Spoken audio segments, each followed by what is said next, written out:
Good morning, hello, welcome, thank you for tuning in and watching.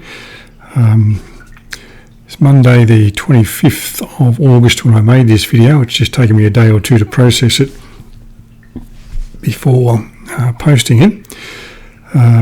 Setting off on a ride.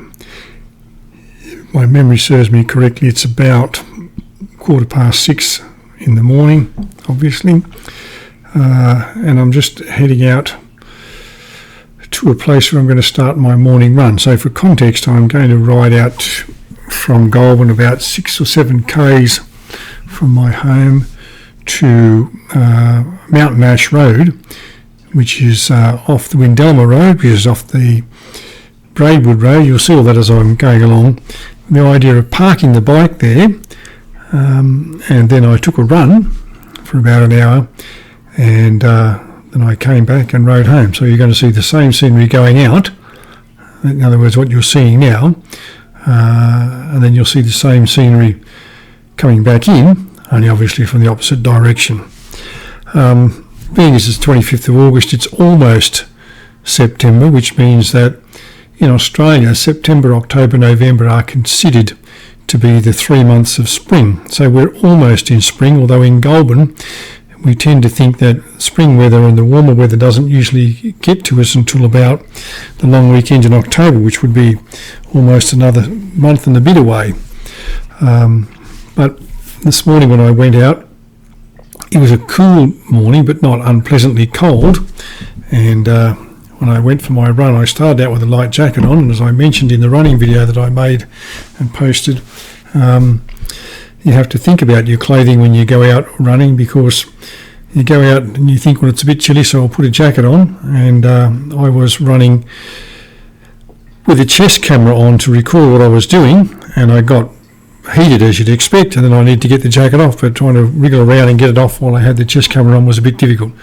So anyway, that's what's happening in this video. That's where I'm going, and being as how we're coming to September, I guess lots of motorcycles will be coming out of the garage and being de-winterised, if that's a word.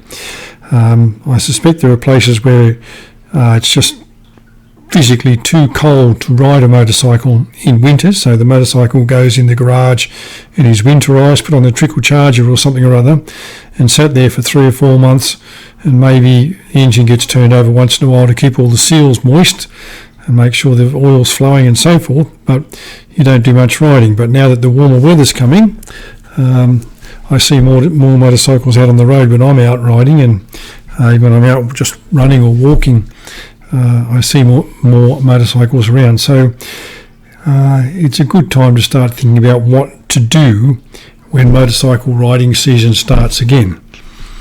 If your motorcycle has been sat in the garage for 3 months, or 6 weeks or whatever, any length of time beyond about a week, it's probably not a bad idea to take it to a garage and have a quick look at it, and get a motorcycle mechanic to have a quick look at it and see if everything's still in order, there's no seals that have become fragile or cracked or anything like that, so you're not going to, as soon as you start it up, blow oil out all over the place or something like that. Also obviously have your brakes checked and tyres and all those sorts of things that make a difference to how well the bike performs and how much you're going to enjoy the ride, or not enjoy it because you're worrying if the tyres need replacing or the brakes are a bit almost down to their last bit of grit on the pads or some other issue. So it's worth at least doing a visual inspection yourself if you're not able to take it to a garage, or you think, well, it was okay when I last rode it and I haven't ridden it for 6 weeks, so everything should be okay, but at least take a moment to walk around the bike and look at all the things on it and test everything, make sure the lights are working, make sure the brakes, as I said, are working, there's no oil leaking anywhere, no fuel leaking, any of those things that are likely to have gone wrong while it's been sitting there. Take a moment or two at least to check them, so that when you get on the bike you can feel reasonably confident that your bike is in good order, and it'll perform to the best of its ability, and you won't get down the road somewhere and suddenly some horrendous thing happens to it and you're stuck and it won't go or whatever. Now, the messages that are given about motorcycle safety are the same messages all the time. You can say them many different ways, but they essentially amount to the same things. First of all, there's you as the rider. Well, before even that, there are things that you can control and the things that you can't control. You can't control the weather. You can't control the state of the road. You can't control what other drivers can do or are going to do. But there are things that you can control, and you should do your best to manage those things in your own interest of your own safety, and also in the interest of the safety of other people who are on the road. As motorcyclists, we are probably one of the most vulnerable of all road users. Yes, pedestrians and cyclists are vulnerable as well, but we're on the roads travelling at the same speed as the cars, that is 100 kilometres an hour where it's allowed and so on, and 50 kilometres an hour, and whatever the speed limit is, we're travelling at the same speed. For many motorcyclists, the issue is being seen after the car has hit you or failed to give way to you, or there's a near miss or whatever.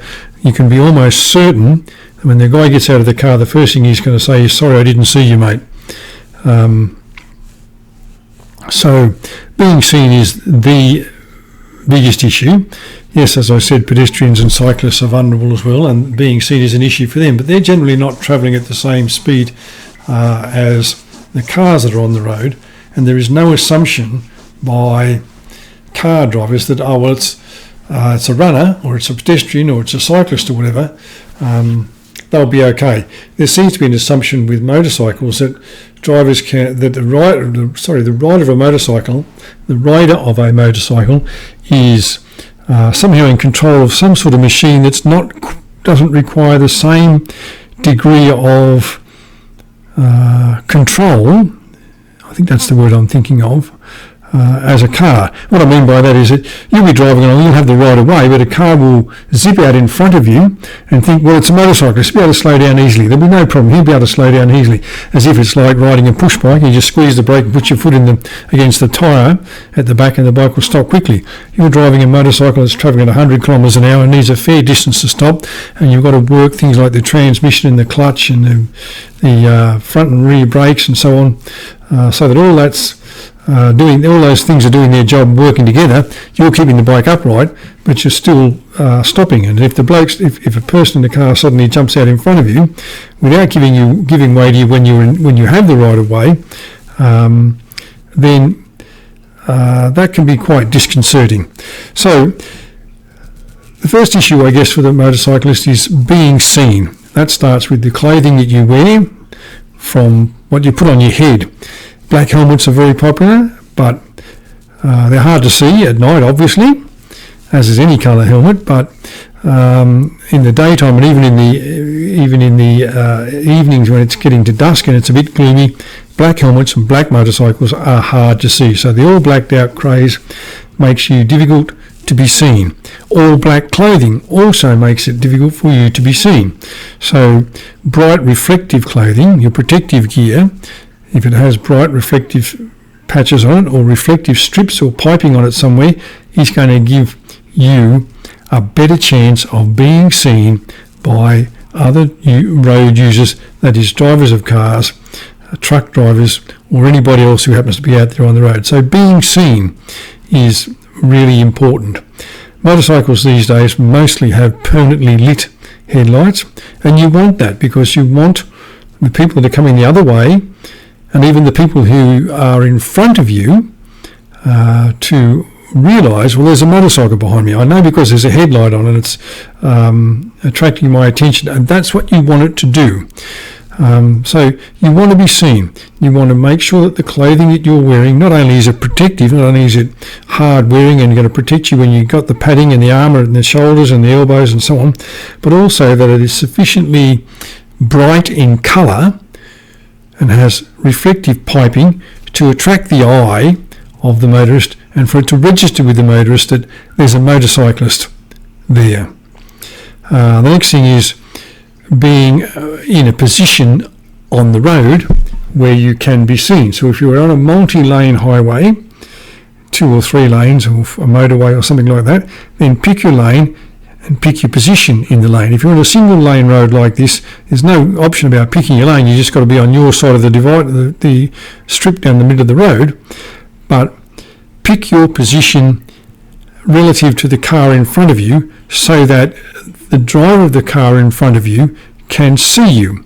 Now, many cars these days have blind spot monitoring, and they have rear traffic alert, and if a leaf falls on the ground, a beep goes off in the car or something or other.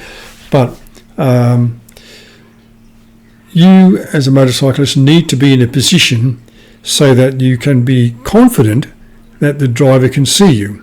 But you don't want to stay in the same position all the time. So you might think, well, the best place for me to be is kind of behind the car, sufficiently back so that if he stops or they stop suddenly, I've got sufficient room to be able to react without rear-ending them, or I can get around them if necessary. But you also want to be sure that they can see you. So you might think, well, the best position is sort of in the middle of the lane, so I'm clearly in the rear windscreen. In the rear windscreen, it can be seen in the rear view mirror that's inside the car.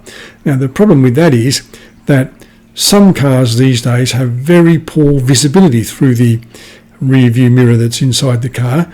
The way they're sloped and the way the seats are designed and so on, there's very poor visibility through that rear view mirror and the rear windscreen. So you also want to think about, well, what about the wing mirrors? It's a good idea for you to change your position relative to the car in front every now and again. So sometimes you might be right in the middle of the rear windscreen so that you're being seen through the rear mirror. Other times you might move slightly to the right, closer to the centre line, so that you are being seen in the driver's wing mirror.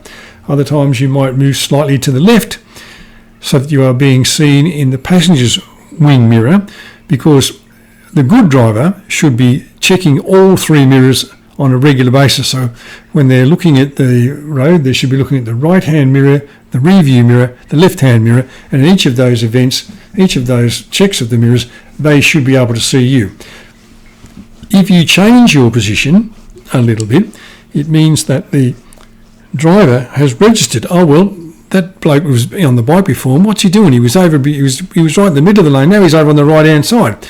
At least he or she, the driver of the car that you're following, knows now that you are still there and you've changed position. And it's also a good idea to do that for the driver that you are in front of, because the driver that you are in front of, you want him or her to be far enough back from you so that if there's an emergency, if you have to suddenly stop, they can also stop without rear-ending you. But even if there's no stopping, even if you're just travelling along, you want them to know that you are there. So if you keep changing, and I don't mean every 30 seconds, but I mean on a regular basis, if you change your position in the lane so that you are, as I said, in the left mirror sometimes, in the centre of the windscreens other times, and in the right wing mirror at other times, then the driver of the car behind you also registers, well, that bloke on the motorcycle keeps changing his position. Then they know that you are there. So be visible in terms of the clothing that you wear. If you're buying a bike, think about the colour of the bike, not because the red ones go faster, but because the black ones are hard to see at dusk. They're hard to see early in the morning before the sun is up, and they're definitely harder to see, even though they've got headlights and all that sort of stuff, they're definitely hard to see at night time. The more chrome you have and the more reflectors and bling you have, the more likely you are to be seen. So think about the colour of the bike you're buying.